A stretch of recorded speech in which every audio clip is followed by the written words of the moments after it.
Esta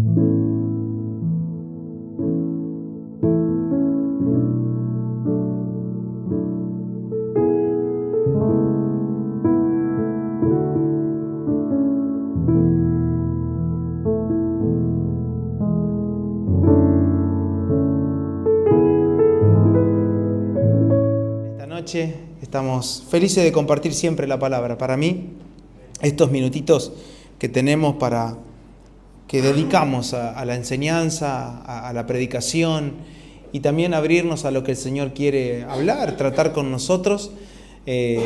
Como siempre lo digo yo, para mí los jueves es el momento, para mí, cumbre que tenemos nosotros. Es el living, el momento donde podemos reunirnos, compartirnos, no solo lo que el Señor está hablando en el corazón, lo que el Señor está trabajando ahí adentro, en lo personal, sino también el poder tener el momento de compartir nuestras experiencias, el trato de Dios, cómo la palabra va tomando forma y va dándole vida a nuestros corazones. Para mí eso es muy importante. Y hoy me gustaría, como ustedes saben, abordar este mensaje que lleva por título, le he puesto el lugar donde habita la palabra.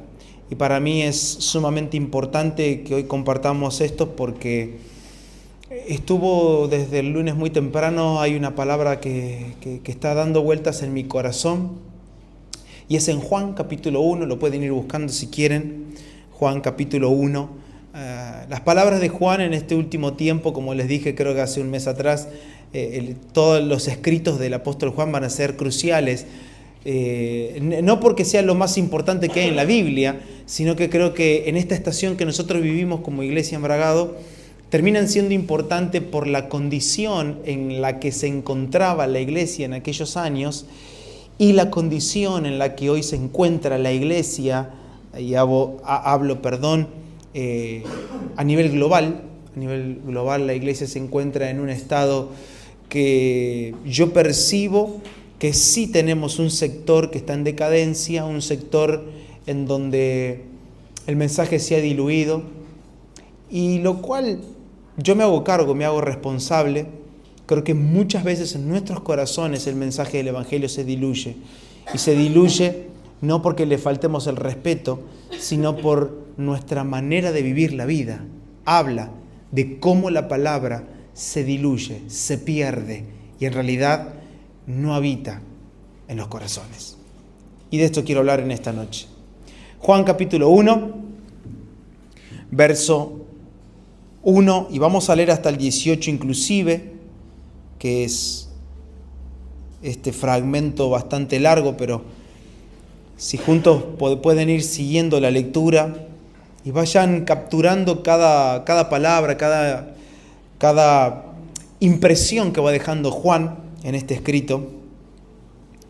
Dice de esta manera: en el principio era el Verbo, y el Verbo era con Dios, y el Verbo era Dios. Este era en el principio con Dios.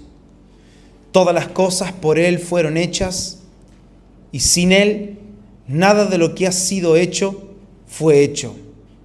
En Él estaba la vida, y la vida era la luz de los hombres. La luz en las tinieblas resplandece, y las tinieblas no prevalecieron contra ella. Hubo un hombre enviado de Dios, el cual se llamaba Juan. Y este vino por testimonio para que diese testimonio de la luz, a fin de que todos creyesen por él. No era él la luz, sino para que diese testimonio de la luz. Aquella luz verdadera que alumbra a todo hombre venía a este mundo. En el mundo estaba, y el mundo por él fue hecho, pero el mundo no le conoció. A lo suyo vino, y los suyos no lo recibieron. Mas a todos los que le recibieron, a los que creen en su nombre, les dio potestad de ser hechos hijos de Dios, los cuales no son engendrados de sangre, ni de voluntad de carne, ni de voluntad de varón, sino de Dios. Y aquel Verbo fue hecho carne y habitó entre nosotros, y vimos su gloria, gloria como del unigénito del Padre, lleno de gracia y de verdad.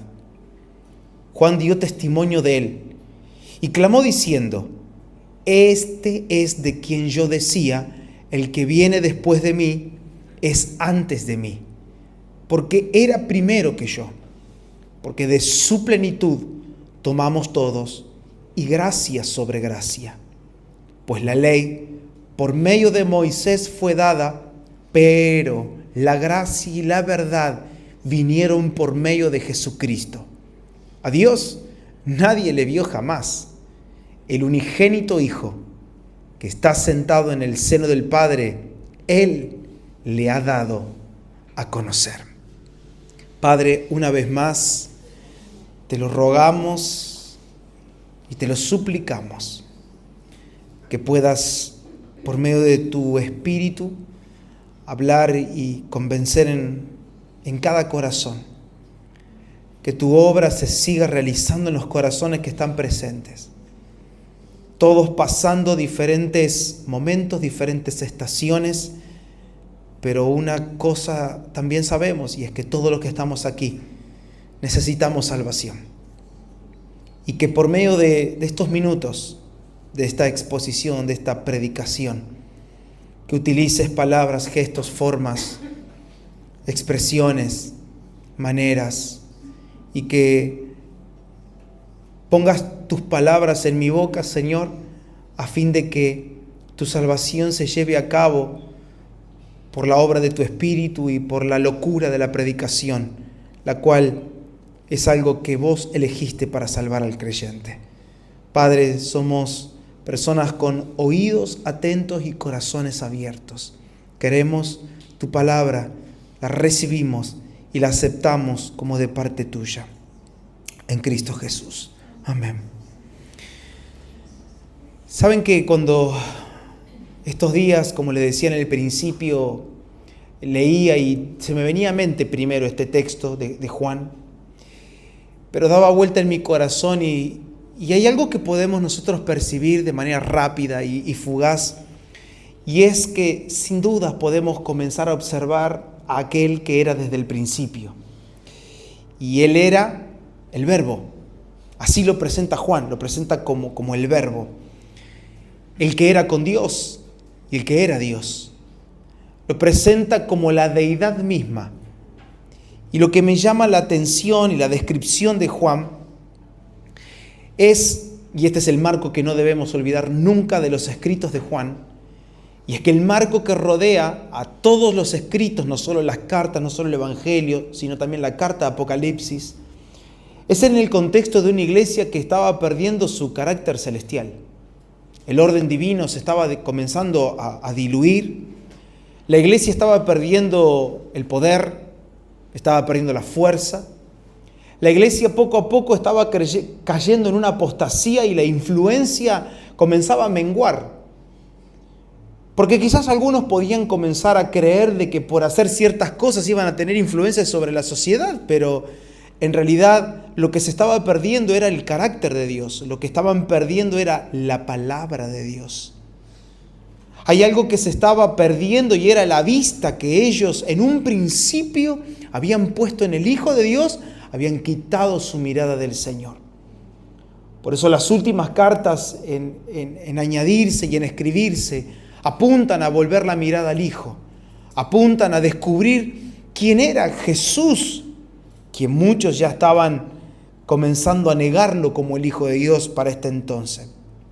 Siento profundamente en mi interior que la decadencia presente que vive la iglesia, la cual nos habla de un cristianismo diluido, una verdad que solamente se está basando en palabras y una piedad que comienza a falsificarse cada vez más, no es más que el fruto de aquellos que quitan la mirada del Señor Jesús.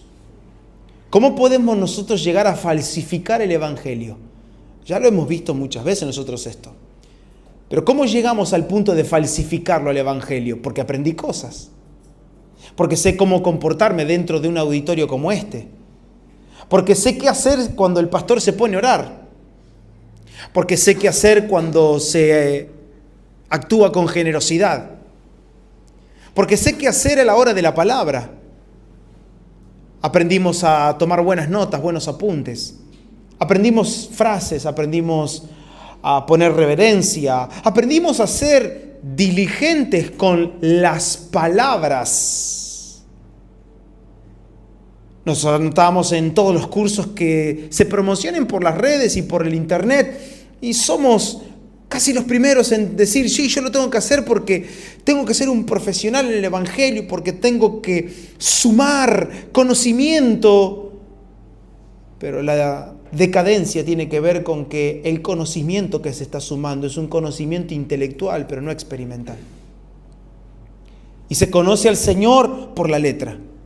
Y se conoce al Señor por lo que una persona parada detrás de un púlpito me está diciendo todos los sábados, todos los domingos, o algún martes o algún miércoles. Pero no estoy conociendo al Señor por lo que en mi interior la palabra está produciendo, sino que lo que conozco de Él es por aquello que oigo, mas no por lo que puedo ver. Pero mi oración es que en los postreros días, que en las próximas horas, muchos de nosotros podamos decir las palabras que dijo Job: de oídas te había oído, mas ahora mis ojos te ven. Por lo tanto, yo me arrepiento. El arrepentimiento en Job vino como resultado de una experiencia que él tuvo con el Señor. La vista en Job, él pudo ver, y cuando pudo ver, llegó al punto del arrepentimiento. Y el Evangelio diluido lo que trata de evitarle a los pseudos creyentes o a los pseudos cristianos es el arrepentimiento. Y que solo es suficiente con el perdón de nuestros pecados y hasta ahí, está bien, sos perdonado. Y que nadie pone en discusión el perdón, pero como lo dijimos la última vez y lo vamos a repetir en esta noche, no alcanza con saber que somos perdonados. Él vino para transformar nuestra vida. Él vino para cambiar el rumbo de nuestro corazón, para que pensemos de una manera diferente, y eso es arrepentimiento, cambiar la manera de pensar. Y de esta manera lo expresa el autor a los Hebreos en el capítulo 12, dice el verso 1 y verso 2, un texto muy conocido: teniendo en derredor nuestra tan grande nube de testigos, despojémonos de todo peso y del pecado que nos asedia, y corramos con paciencia la carrera que tenemos por delante. ¿Cómo hago? Miren, vamos a pensar juntos. ¿Cómo puedo despojarme del peso que tengo encima? Tengo que identificarlo, tengo que sentirlo en primer lugar, que esto me está pesando. ¿Cómo puedo quitarme de encima el pecado que me asedia? El pecado que me está acarreando dolor, sufrimiento, frustraciones. El pecado que me cansa, porque lo que cansa no son las actividades que hacemos en sí. Lo que cansa es el pecado, y el pecado a veces incluye actividades que hacemos. Pecado es hacer mi voluntad. Pecado es no hacer la voluntad de Dios. No solamente peca el que se une con una ramera. No solo peca el que quita o el que sustrae algo que no es de su propiedad y que está robando. No solamente peca la persona que practica la fornicación o la mentira. No solo peca un sodomita, también pecan aquellos que cometen un acto que Dios nunca les pidió que lo hagan. Porque todo lo que no nace de fe es pecado. Todo lo que no nace del corazón de Dios para mí, para mi casa y para mi familia es pecado. ¿Cómo me despojo? Tengo que identificarlo. Tengo que identificar el peso. Tengo que identificar aquellas cosas que hoy me están pesando y que se están volviendo una carga pesada en mi vida. Yo quiero que por un instante en esta noche vayas a lo profundo de tu corazón con la guía y la luz que solo el Espíritu Santo puede darnos en esta noche, y que juntos, tomados de la mano y asidos de la luz del Espíritu, podamos ver las cosas que Él está alumbrando en nosotros. ¿Qué es lo que me pesa? Y yo lo repito muchas veces, pero nunca me cansaré, iglesia.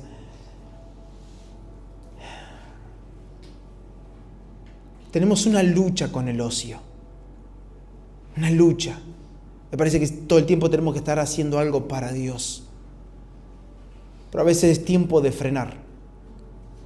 de parar y de decir qué está pasando acá, qué es lo que me está pesando, qué estoy poniendo dentro de mi mochila, que no sirve, qué cosas están de más acá adentro. Y dice, despojémonos de todo peso, del pecado que nos asedia. ¿Para qué? Porque tiene un propósito, para que corras con paciencia. Iglesia preciosa, no hay nada más lindo que la carrera de la fe. No hay nada más lindo que quizás llegar al momento de nuestra partida. En el caso que te enteres cuando te estás por ir, como le pasó a Pablo, diciendo, acabé la carrera. Hasta acá llegué. He peleado la buena batalla, he guardado la fe, me espera una corona. Tener la seguridad de que has corrido con paciencia. Y quiero que todos nosotros podamos llegar a ese momento. Desconocemos la manera en la que va a ser nuestro último minuto de vida. No lo sabemos. Pero si llegásemos a tener la oportunidad de enterarnos de que vamos a dejar de existir en este globo, me gustaría tener acá dentro el testimonio y decir, terminó mi carrera acá. Guardé la fe. Yo estuve peleando la buena batalla. No peleé por tonterías, no estuve peleando por sonceras. No me entretuve en discusiones necias. No me entretuve en fábulas, no me entretuve en las niñerías de las personas. Tampoco fuimos una generación que nos estuvimos distrayendo con las cuestiones nominales del cristianismo. No, hemos peleado la buena batalla. Y el llamado de este autor a los hebreos le dice, pongan sus ojos en Jesús, autor y consumador de la fe. Otra versión dice, autor y perfeccionador de la fe, el cual por el gozo puesto delante de él sufrió la cruz, menospreciando el oprobio, y se sentó a la diestra del trono de Dios. Yo quiero esta carrera de la fe, la carrera que muchos hombres y mujeres llenos de fe corrieron hoy. Y esto es una percepción personal, y la voy a poner en la mesa, quizás la compartís, quizás no. Pero esto es una mirada personal. Creo que la carrera que muchos hombres corrieron, porque está diciendo, teniendo en derredor una nube tan grande de testigos, lo que te está diciendo es, hubo mucha gente que corrió esta carrera. De hecho, el mismo Jesús la corrió y llegó al final. Por eso, pongan los ojos en Jesús. Lo que te está diciendo es, si pones tus ojos en Jesús, vas a ver que Él corrió perfectamente esta carrera. Pero esta es la mirada personal que tengo. Siento que la carrera que muchos hombres de la fe corrieron, como lo está mencionando, y todo Hebreos 11 nos habla de eso, hoy no creo que se asemeje a la carrera de la fe que nosotros decimos estar corriendo. A veces no hay tanta semejanza de nuestra carrera con la carrera de estos personajes que leemos en las Escrituras. No sé si a veces te queda esa sensación de decir, qué lejos estoy de correr la carrera como la corrió Abraham. Qué lejos estoy de correr la carrera de la fe como la que corrió Enoc, como la que corrió Noé. Qué lejos estoy de correr la carrera de la fe como la corrió Rahab, la ramera. Porque acá no se trata de ser perfecto, se trata de mirar tus pies y fijarte dónde estás corriendo. ¿Qué meta estás queriendo alcanzar? ¿En dónde tienes tus ojos? Por eso esto es algo personal. Siento que no muchas veces nuestras carreras se asemejan a la carrera de la fe. Nuestra carrera de la fe, la pongo entre comillas, tiene más que ver con aquellas cosas que queremos alcanzar personalmente y que hasta el día de hoy no las vemos. Y las vemos lejos. Entonces, como hoy nos compartía Facu, a veces tiene que ver con esas cosas personales que queremos alcanzar. Son objetivos personales, privados. No, porque me propuse este año alcanzar tal cosa. Bárbaro, me encanta. Así vive el mundo. Y si eso que te puso, ese objetivo que te pusiste a alcanzar, te lo puso el Señor, dale para adelante. Porque ahí sí estarás peleando la buena batalla. Pero a veces esa carrera de la fe es nuestra carrera de la fe. No, porque me lancé en fe. Se endeudó, Dios nunca le dijo. No puede pagar. No puede mantener su casa, no puede mantener su hogar. Entonces nuestra carrera de la fe se acerca más a nuestras necesidades personales que a la necesidad que Dios tiene. Y nuestros tiempos de oración deben ser capturar la necesidad de Dios para el presente. ¿Qué necesita Dios en mi casa? ¿Qué necesita Dios de mí como papá frente a mis hijos? A veces nos cargamos más con personas ajenas. No, vamos a orar por fulano, vamos a orar por mengano, vamos a orar por esta situación, en el nombre de Jesús, para que salga todo adelante. Y Dios dice, para, está bueno, me gusta, que no seas egoísta, pero yo tengo una necesidad primaria en tu casa, son tus hijos. Tengo una necesidad primaria, que es, ¿cómo estás atendiendo a tu esposa? ¿Cómo esposas atienden y respetan a sus maridos? ¿Cómo los maridos aman y se entregan a sus esposas? Eso es una atención primaria, pero la tenemos bastante olvidada. La necesidad de Dios. Y esa es la razón por la cual nosotros fuimos hechos miembros de este cuerpo que es la iglesia, como cuerpo de Cristo.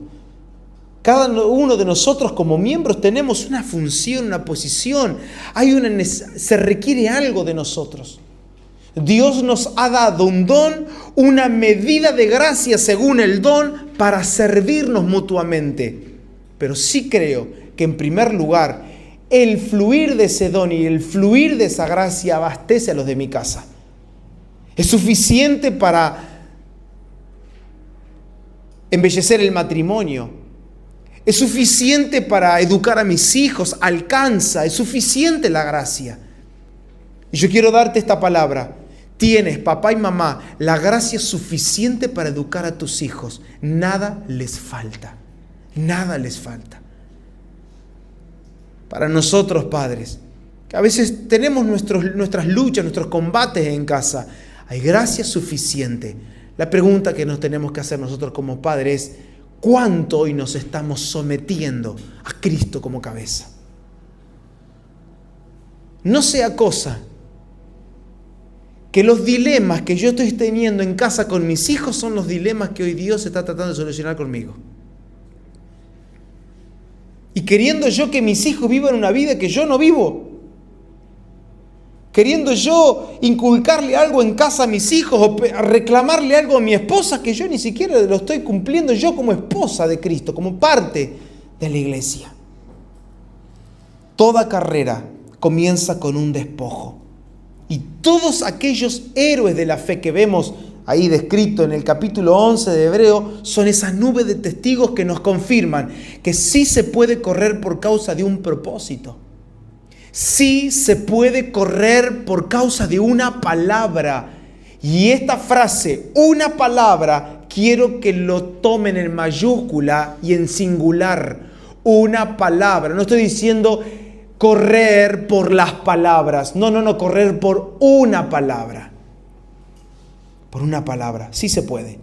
La pregunta que nosotros nos deberíamos hacer, y sería muy gentil de nuestra parte en esta noche, hacernos esta pregunta, y es, ¿hemos visto y hemos sentido ese propósito eterno en nuestros corazones?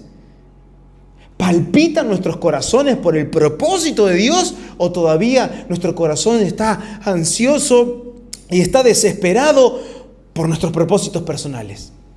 Porque no llegamos a cumplir con el objetivo que yo me había propuesto para el mes.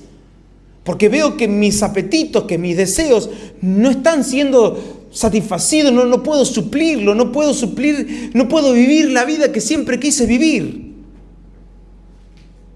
Y la pregunta, vuelvo a hacerla, y quiero que te la hagas conmigo en esta noche, es, ¿en verdad hemos visto y hemos sentido el propósito eterno de Dios latir y vibrar dentro de nuestros corazones? Porque si eso late acá adentro, es imposible que se levanten competencias, que se levanten otros propósitos personales a competirle al propósito de Dios. Otra pregunta es, ¿hemos recibido esa palabra que logre implantarse y echar raíces en nuestros corazones? ¿Cuál es el estado del corazón? ¿Cuáles son las raíces que están levantando las veredas del corazón? Me gusta verlo de esa manera. Ahora, ¿vieron cuando pasás por algún lugar que tiene árboles antiguos y lo han embellecido con veredas, que le ponen cosas hermosas? La raíz no respeta nada, no tiene noción de que si la vereda está linda, si la pintaron, si la acomodaron un poquitito, si se puede tropezar una anciana mañana. No piensa nada la raíz crece. Y permítanme graficarles esto. Siento que la raíz de la palabra de Dios, cuando brota en nuestros corazones, levanta todas las veredas que tenemos. Rompe nuestras hermosuras para crecer ella. Rompe nuestras comodidades. Y quedando fruto, quizás para otro, termine siendo piedra de tropiezo. Como lo dijo Jesús, lo vimos un par de sábados atrás, en Juan capítulo 6. Ahora yo soy una piedra de tropiezo para ustedes. Ayer estaban contentos porque les di pan. Comieron pescado conmigo. Me siguen por eso. Y no había problema hasta el momento. Pero ahora que yo les comunico la verdad, ahora que les digo que yo soy la verdadera comida, que yo soy la verdadera bebida, no me quieren a mí. Insisto con esta pregunta. ¿Qué es lo que arde en tu corazón? ¿Qué es lo que te despierta? ¿Qué es lo que ocupa tu mente todo el tiempo? Porque si en verdad el propósito eterno de Dios no vibra y no late en nuestros corazones, dudo de que aún al día de hoy no estemos luchando por algún propósito personal. Solo yo medito en mi propio corazón, sintiendo que no todos han gustado la visión de ese propósito. Siento que no todos han recibido esa palabra implantada sencillamente por la experiencia. ¿Qué experiencia? La experiencia de que sus almas siguen gobernando. Porque como dice Santiago, esa palabra implantada salva el alma. La vuelve a su estado original. Regresa al hombre al Edén. Lo regresa a la presencia de Dios. Y este es el sentir profundo de esta semana en mi corazón. En verdad, hemos gustado esa visión del propósito.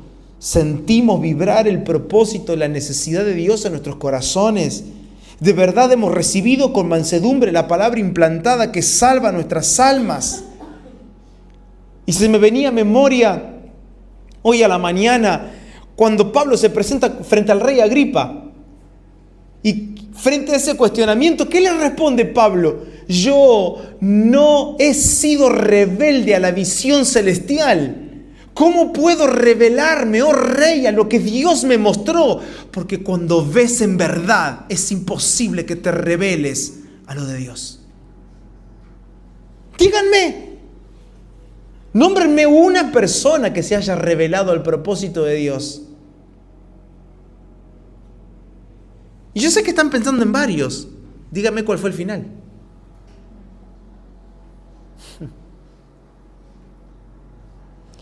Pedro en la azotea de una casa, ¿recuerdan? Mientras abajo se estaba preparando una rica comida, Pedro subió al patio, a la azotea. Andaba con hambre. Y tuvo una visión. Y veía lo inmundo que descendía en un lienzo. Y Dios diciéndole, mata y come. No, yo jamás en mi vida toqué un chanchito. Jamás ocurra esto en mi vida. Mata y come, no llames impuro lo que yo he santificado. Y la enseñanza era, y el mensaje era que él tenía que partir e ingresar a la casa de Cornelio. Compartir el evangelio con los gentiles. Conocemos el desarrollo de la historia. No pudo negarse. Y cuando quiso meter opinión en el mensaje en casa de Cornelio, el Espíritu Santo lo interrumpió, lo cruzó de una. Basta, Pedro. Vino el Espíritu Santo, llenó todos fueron llenos del Espíritu Santo. Y se acabó el mensaje de Pedro, pues ya estaba comenzando a embarrar otra vez. Abraham vio y recibió con claridad lo que debía decidir. Pudo entender, vio. ¿Recuerdan cuando Dios lo saca fuera de la tienda? Cuenta las estrellas, a ver si la podés contar. Y Señor, bueno, así será tu descendencia. La vio, entendió, ¿Qué comprendió? Que tenía que salir de su tierra y de su parentela. No conocía cuál era el viaje, pero no se negó. Comenzó un viaje sin saber a dónde iba, sin saber cuál era su destino final. Emprendió un viaje. ¿Quién de los que está acá en esta noche no pensó en Jonás? Ay, pero Jonás se resistió. ¿Ah? ¿Y cómo le fue?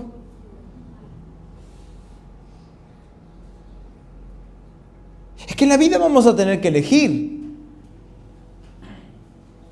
O vives dentro de un pez, naufragando en un mar tormentoso, o caminar por fe. Y así que ahí lo vemos a Jonás, que aparentemente en el principio, habiendo recibido órdenes claras y aún teniendo en claro todo lo que debía hacer de parte de Dios, se negó. Encima se negó bien negado, porque era para allá y salió para el otro lado. Ah, sí, dijo Dios. Ok. Y cuando Jonás desobedeció, el resto del mundo le obedeció a Dios. El mar le obedeció, los vientos le obedecieron a Dios. Se puso brava la cosa arriba del barco. El capitán le obedece a Dios, los marineros le obedecieron a Dios, el pez le obedeció a Dios, la planta, la calabacera le obedece a Dios, todo le obedeció a Dios. ¿Por qué? Porque no puedes escapar del llamado de Dios. No puedes. Pero es una elección. Es una elección. ¿A qué Dios nos está llamando? ¿Cuál es la palabra a la cual Dios hoy nos está invitando? ¿A qué debemos poner atención? ¿Cuál debe ser nuestro próximo paso? Y no podemos ser imprudentes, no podemos ser chabacanos, no podemos decir, bueno, de última, el Señor corregirá mis pasos. ¿De verdad querés experimentar la corrección de pasos que Dios tuvo con Jonás? Noé recibió medidas precisas, instrucciones exactas para construir algo que nunca se había construido, porque iba a navegar. Ese coso de madera iba a navegar sobre aguas que iban a caer de una manera que nunca habían caído. Si no la ves, no la ves. Este es el palpitar.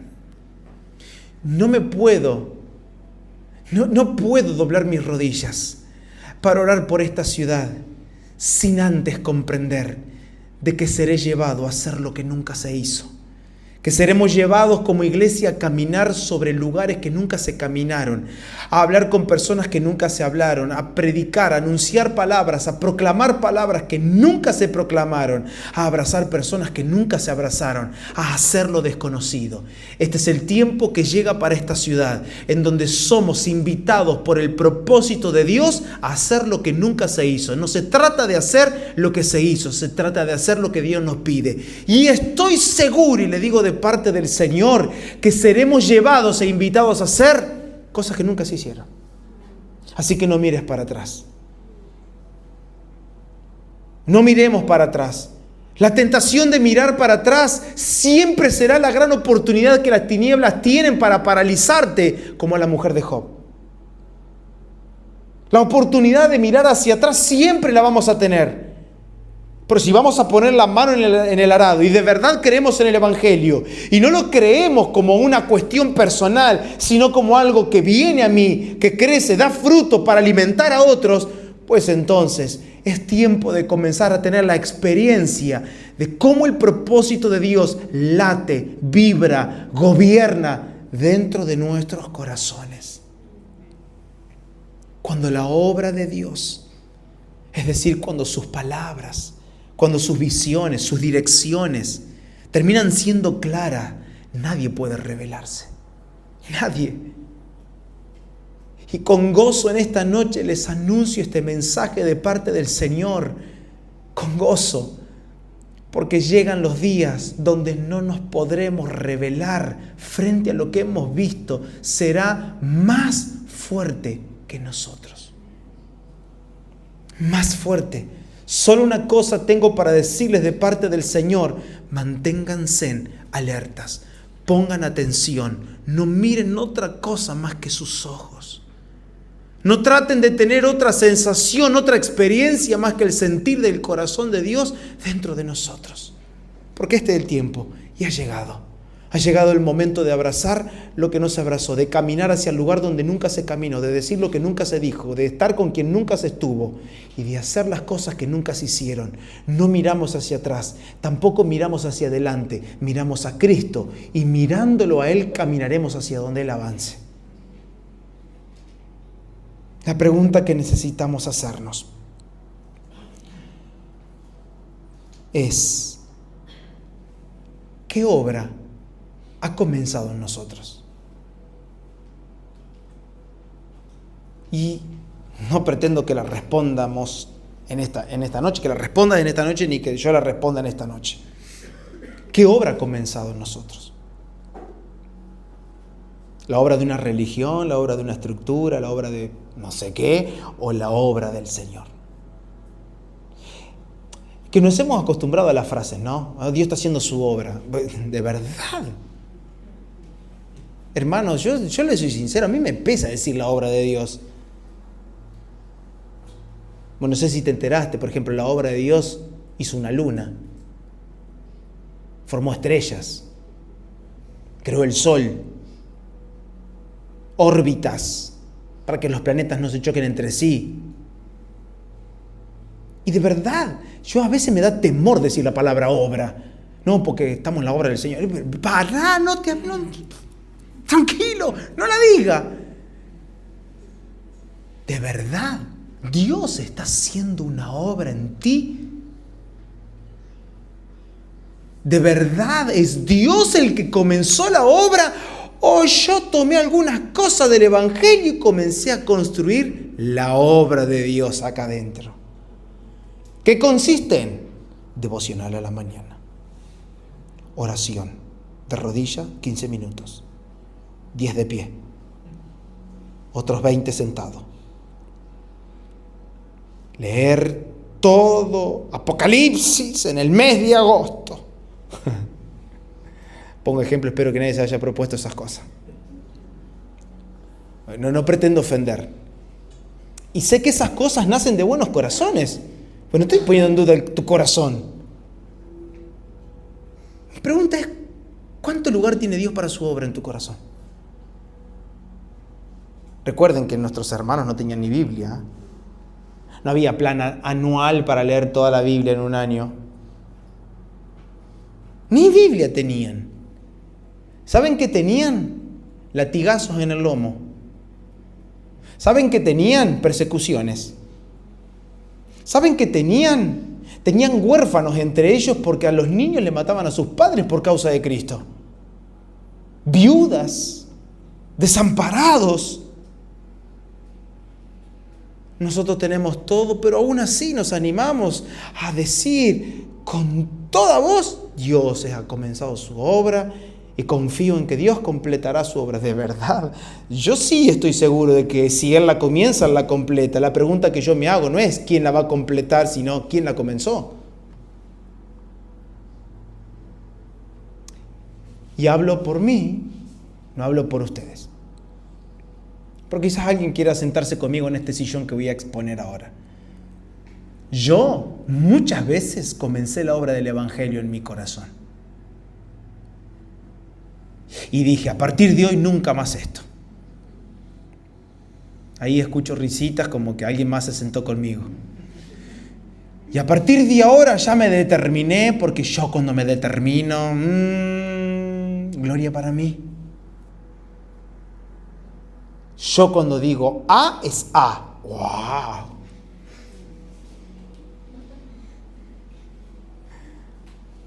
Si es como las dietas, bueno. Cuando me lo propongo,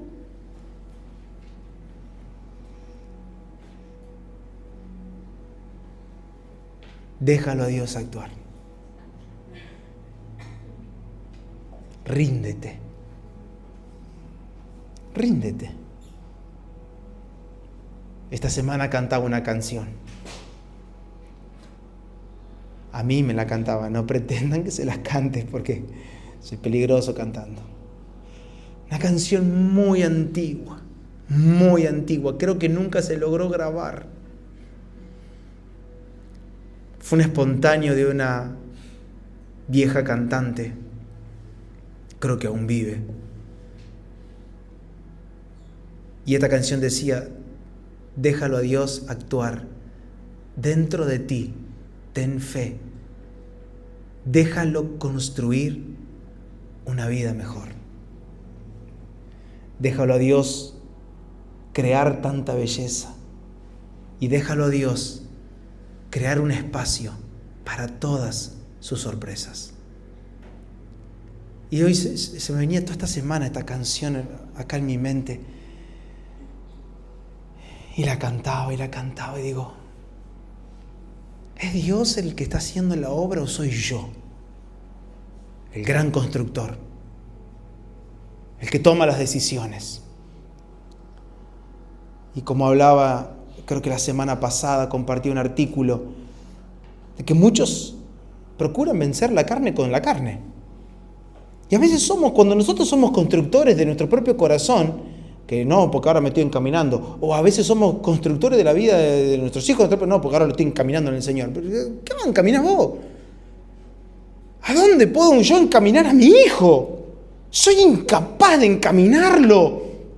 Sí, de ser un instrumento con el que Dios puede encaminarlo, educarlo, formarlo. ¿Es así o no? Pero nunca tengo que olvidarme que Él es mi hermano en la fe, que ellos son mis hermanos en la fe y que con ellos estoy compartiendo esta carrera de la fe y que el que está construyendo en ellos la obra, el que está construyendo el entendimiento del propósito eterno en sus corazones, son la misma mano que están trabajando acá adentro. Por eso soy incapaz de juzgarlos. Y ellos también incapaces de juzgarme. A veces nos sentamos en casa, debatimos ciertas cosas que creemos que están desordenadas, creemos que están mal, y con Vicky siempre tenemos las palabras. Nos podemos confundir, dejemos que el Señor nos traiga claridad, pero hasta el momento esto es lo que entendemos. Dejemos que Dios haga su obra, porque si es nuestra obra, es precisamente esa obra la que nunca terminará siendo perfeccionada. Y estoy parafraseando Filipenses capítulo 1, verso 6, cuando Pablo le dice, estoy seguro, estoy persuadido de esto, que el que comenzó en ustedes la buena obra, será fiel en completarla. Volviendo al punto de nuestra meditación de hoy. Juan procura hacer reflexionar a la iglesia por medio de este evangelio que les comunica, por medio de sus cartas y aún así por medio de aquellas palabras que Jesús mismo les hace escribir en Apocalipsis. Y lo hemos hablado muchas veces. En primer lugar, debo decir que puedo entender que aquel que es real desde la eternidad es el preexistente, porque así lo presenta. ¿Qué significa que es preexistente? Que es desde antes que todo exista. Él es antes de lo creado. ¿Qué es ser preexistente? Que es antes de la existencia. Antes de la existencia Él ya era. Antes de la existencia Él ya era el Verbo.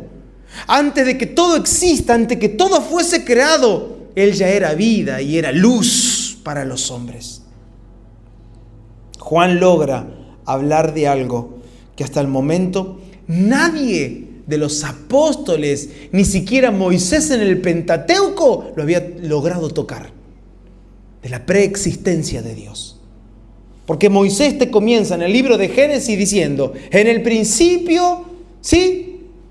Creó Dios, ¿se recuerdan? Los cielos y la tierra. Comienza a hablarte Moisés tan detallado y tan perfectamente de la creación. Pero puedo decir, y permítanme esta licencia, Juan es un pregénesis. Juan capítulo 1 es un pregénesis. Si yo tendría que ordenar la Biblia, Juan 1 lo pongo antes de Génesis 1. Y ahí lo tenemos. Moisés hablando del minuto cero, pero Juan desde el minuto eterno. Desde aquello que fue de siempre. Entonces, quiero compartir 4 puntos rápidos. El primero, Lo primero que menciona Juan, el verbo.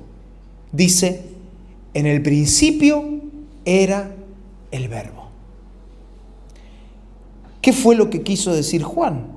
Lo primero es que aquel que es desde el principio es la palabra creadora de Dios. Allí la palabra verbo, ustedes lo saben seguramente, es la palabra griega logos, que significa palabra.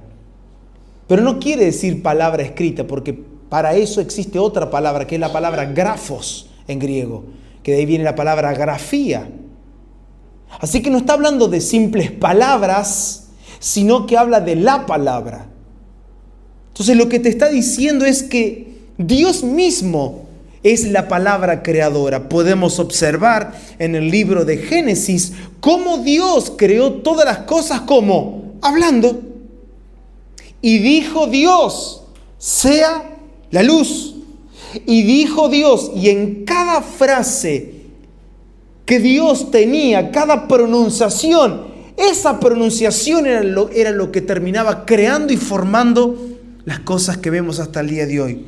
Lo que implica que Él, como palabra, no solo está comunicando algo, y esto es importante, sino que Él, cuando habla y cuando menciona una palabra, Él está creando, ordenando y dando vida.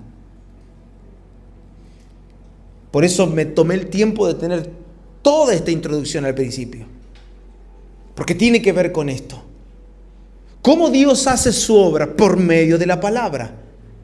Porque la palabra no solo quiere comunicarnos, la palabra no viene para informarnos sobre asuntos de Dios. La palabra viene para crear, para ordenar y para dar vida. El verbo señala algo muy importante porque apunta a Dios, dándose a conocer por medio de Cristo. Cristo es el verbo. Cristo es la palabra de Dios. Cristo es el objeto, el medio por el cual Dios puede crear, ordenar y terminar dando vida al hombre, siendo Cristo, siendo el verbo, la autoexpresión de Dios, siendo Cristo la perfecta revelación de la deidad, siendo Cristo el medio por lo que Dios crea y da vida a todo aquel que lo recibe. Por esta razón, los textos siguientes explican mucho mejor el mensaje de Juan a la iglesia. En segundo lugar, menciona todo lo creado. Lo primero que menciona es el verbo. En segundo lugar, nos habla de todas las cosas creadas. Vaya usted anotando estas cosas. Todo lo creado, dice, todas las cosas por Él fueron hechas, y sin Él nada de lo que ha sido hecho fue hecho. Solo Cristo puede hacer posible que lo que hoy no existe, exista ya mismo de la nada. Ya mismo. Con esto no solo me refiero a las cosas biológicas, a las cosas terrestres que la vemos en Génesis capítulo 1, cosas que nuestros ojos pueden ver, lo hemos visto. Dios ha creado una oreja en ese soldado llamado Malco que Pedro se la voló olímpicamente, se la pegó. Dios ha creado cosas, todo el tiempo es creador, pero no solo se refiere a la creación de cosas que nuestros ojos pueden ver, sino que también quiero que nos quedemos en lo que Juan está marcando. Dice que Él es creador de todas las cosas. Y acá hay un absoluto. Así que acá no podemos andar diciendo, bueno, Dios puede crear esto. Sí, pero Dios que crea todas las cosas. Número 3. Menciona que el verbo no solo crea todas las cosas, sino que es vida y luz de los hombres. Dice, en Él estaba la vida, y la vida, ¿qué era? La luz de los hombres. Es decir, no solo es poderoso para hacer existir lo que no existía, o de volver real aquello que hoy no era una realidad, sino que Él termina siendo la vida, y esa vida termina siendo la luz de los hombres, una luz suficiente de hacer retroceder las tinieblas. Cuando a veces observo personas que tienen combates con las tinieblas, la pregunta que yo me hago es, ¿a quién recibieron? ¿Quién actúa en sus corazones? ¿Quién está trabajando adentro? No hay tinieblas que puedan resistirse a esta luz. Ahora, la luz que nosotros podemos llegar a crear, cualquiera se resiste. Pero la luz que viene por la palabra, no por las palabras, sino por la palabra, recuerden el Salmo 119, que dice, es una antorcha. ¿Qué cosa? Tu palabra es una lumbrera. No dice tus palabras. No. La palabra, el logos, el verbo, aquel que existía desde la eternidad, es luz en nuestro camino. Número 4. Este es el cuarto punto, que reúne a los 3 anteriores, que tiene que ver con el Hijo de Dios y su obra en nosotros. Y quiero finalizar en esta noche con esta reflexión. ¿Cómo puedo saber si la vida del Hijo de Dios actúa en mi interior?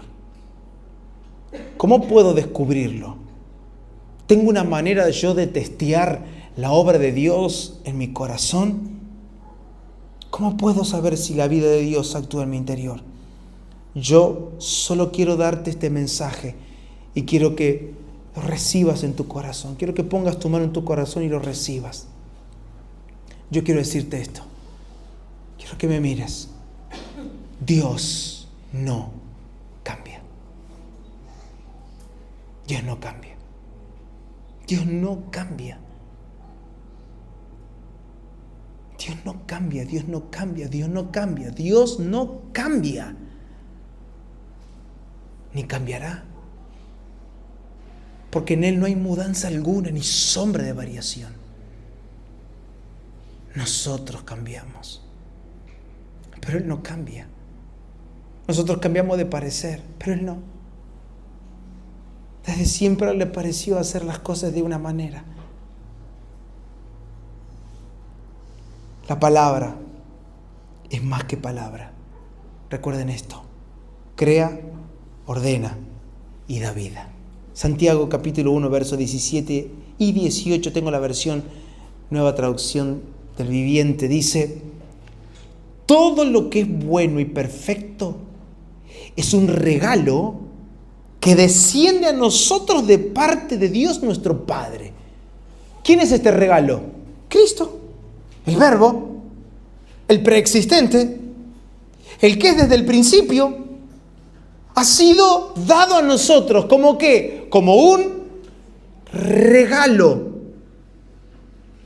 Este regalo que Santiago te lo está presentando como algo que es bueno y perfecto. Y me dejan abrir un paréntesis, ¿sí? Lo hablamos el jueves, creo.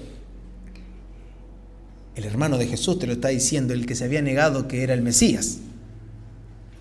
Te lo está diciendo aquel que no creía que Jesús era el Hijo de Dios. Así que estas palabras tienen, en lo personal, siento un doble peso. Te lo está diciendo a alguien que fue irónico con su hermano. Se criaron juntos, dormían juntos, compartían vida juntos. Pero él dice, nuestro Padre Celestial nos ha dado un regalo que es bueno y perfecto y nos lo dio a nosotros.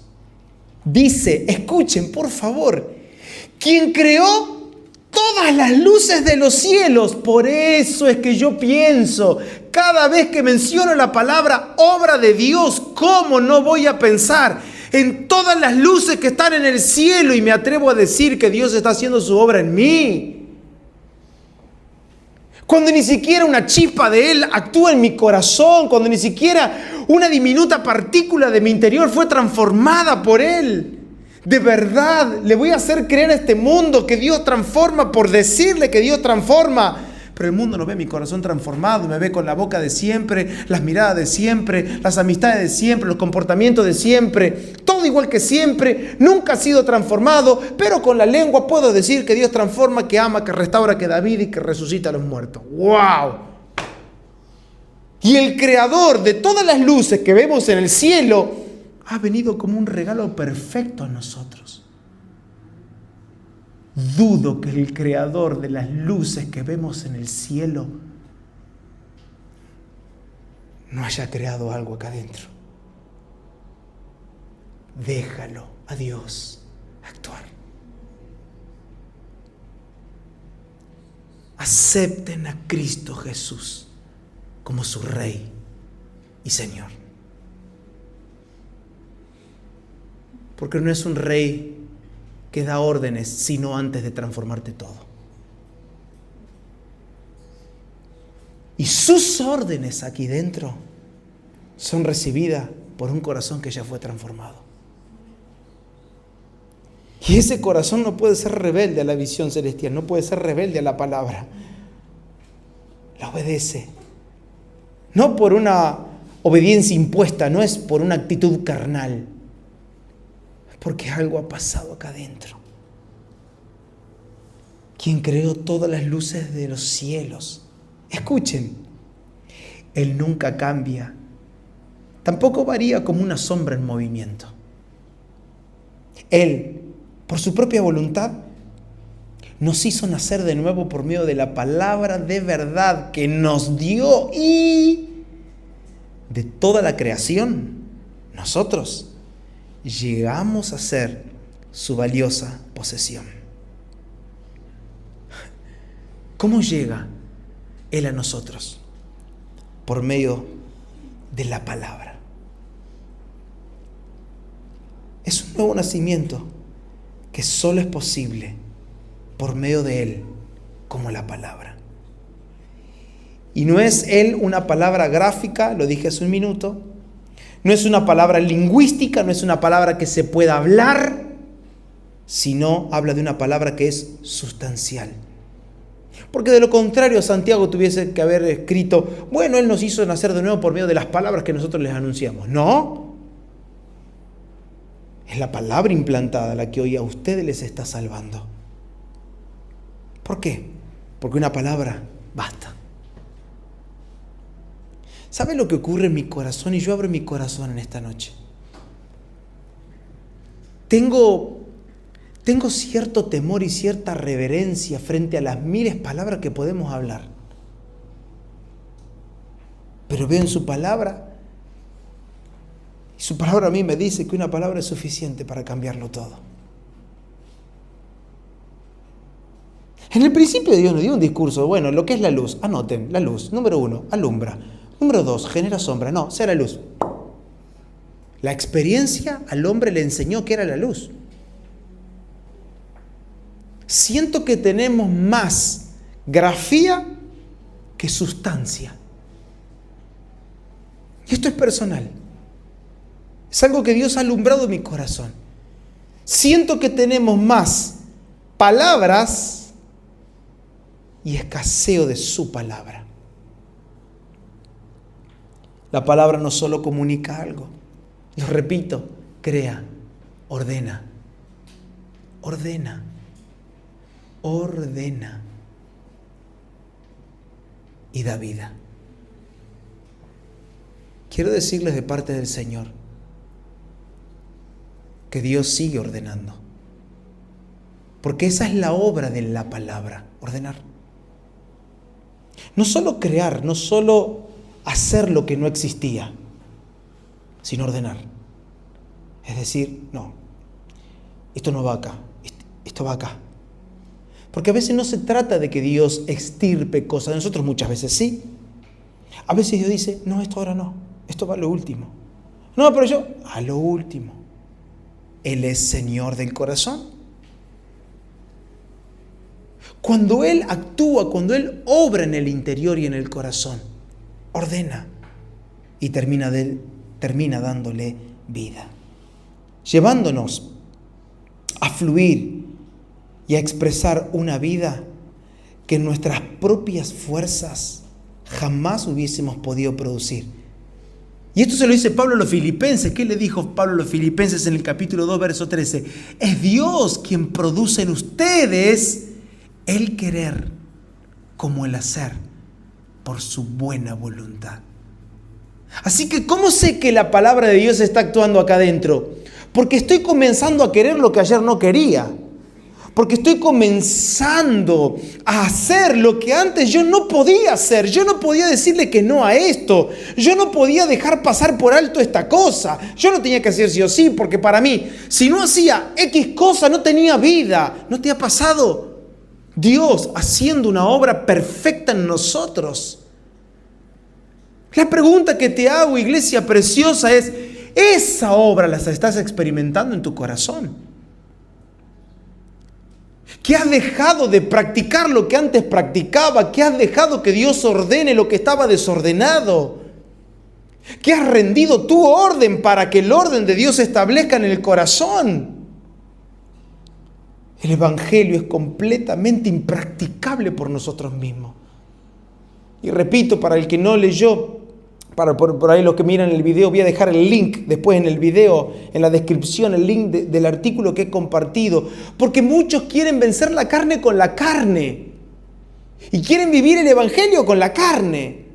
Y quieren poner adelante sus obras. Y bueno, porque yo voy a hacer esto, porque si hago esto, Dios me va a bendecir. Y dale con la carne. Pero seguimos con la carne. Hace muchos años una persona me dijo que vos tenés que predicar un evangelio que sea más practicable. Pero ¿cuál es el evangelio más practicable? ¿Cuál es? Que alguien me lo cuente y me lo explique, porque yo todavía no lo conocí.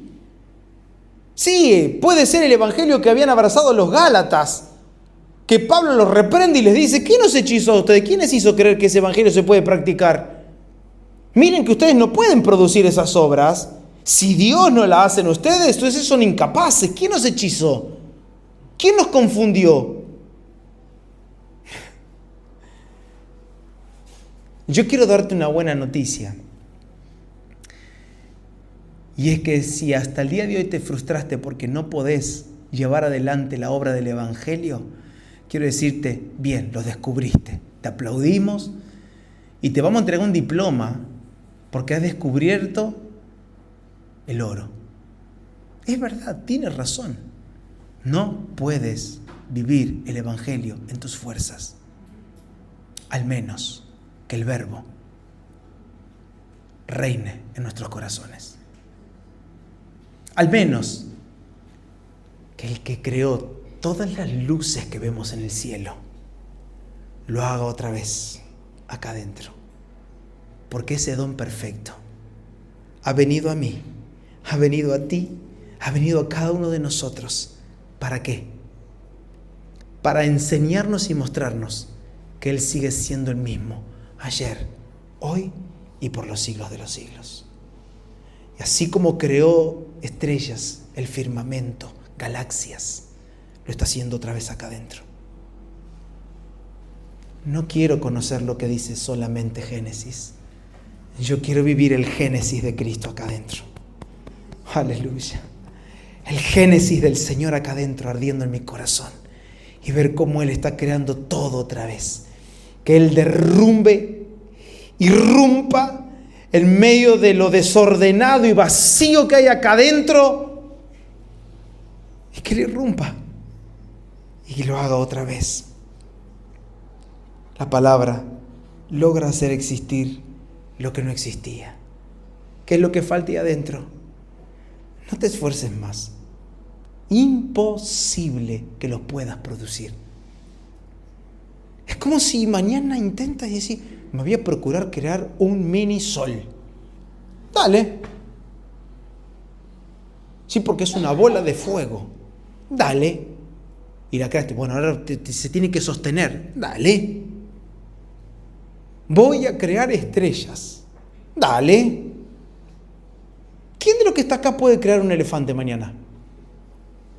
¿Y por qué quieres vivir entonces el Evangelio con tus fuerzas? ¿Alguno de los que está acá puede crear la luna otra vez? ¿Alguna otra luna? No, porque yo la verdad que esa luna mucho no me gusta, yo la daría otra forma. Dale y créala. ¿Puedes? Porque esos son los tipos de obra que solo Dios puede producir acá adentro. Ese es el Evangelio. Déjalo a Dios hacer su obra en tu corazón. Déjalo a Él. ¿Y cómo hago? ¿Y qué hago ahora? Esa es la pregunta del millón. ¿Qué hago ahora? Nada. Pero nada de nada. Nada de nada. ¿Pero qué aporte doy? Ninguno. No eches a perder la obra del Señor. Solo te voy a recordar unas palabras de Jesús y cerramos. El que permanece en mí, este dará fruto. ¿Cómo es la vida del Evangelio? Permanecer. Así. Permanece. Sé firme. Las batallas que afrontamos esta semana, ¿te acordás? ¿Cuál fue la palabra? Permanece. Permanece. Dios lo dijo. Dios lo mostró. Él hace la obra, no yo. Pastor, ¿qué hago? Ni idea.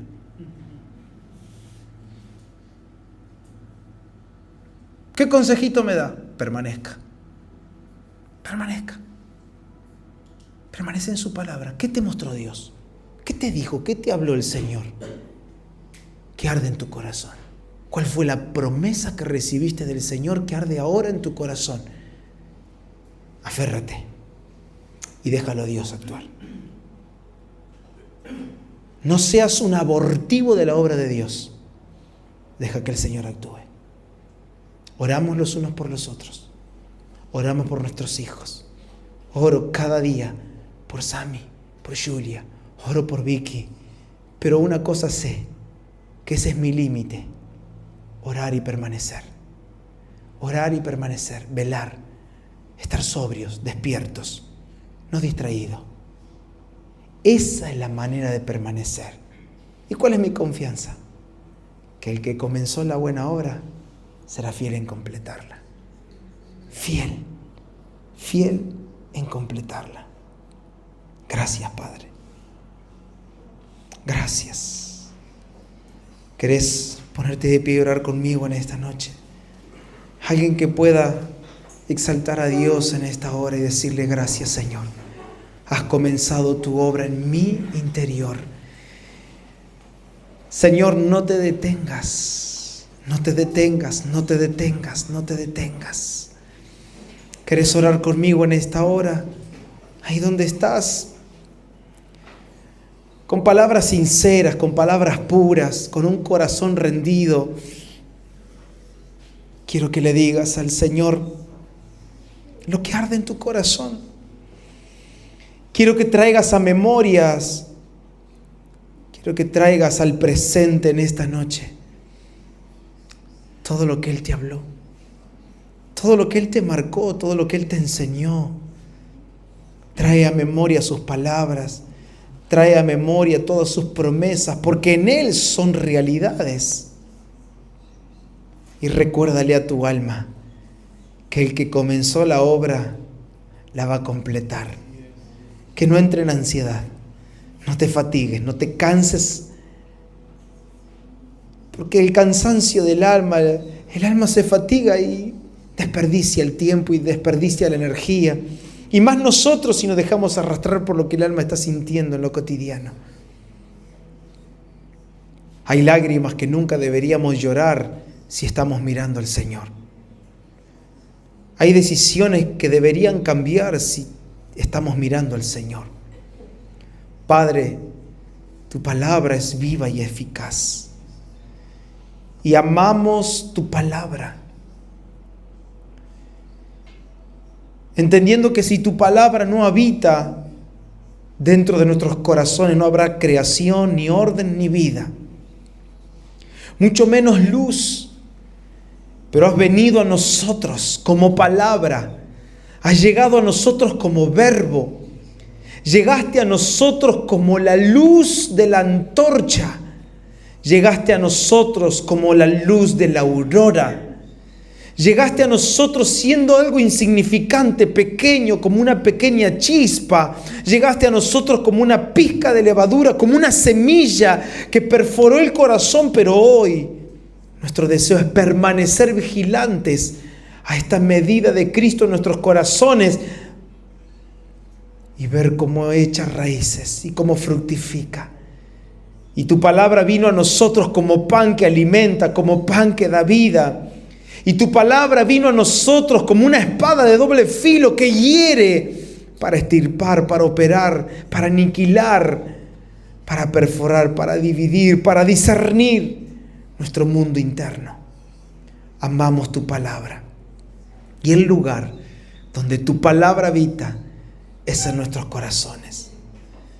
Tal como dice tu palabra, en donde los apóstoles aconsejaban a la iglesia, diciendo que la palabra de Cristo abunde en nuestros corazones. Entonces, entre nosotros habrá cánticos, habrá profecía, habrá alabanza, habrá gratitud, habrá clamor, habrá súplicas, porque donde habita la palabra, todo se vuelve sustancial y diferente. Gracias una vez más por esta palabra que has confiado y depositado en nuestros corazones. Solo esperamos el fruto de ella. Y por las fuerzas y la influencia y el gobierno de tu Espíritu, esperamos permanecer en ti. Amén. Amén.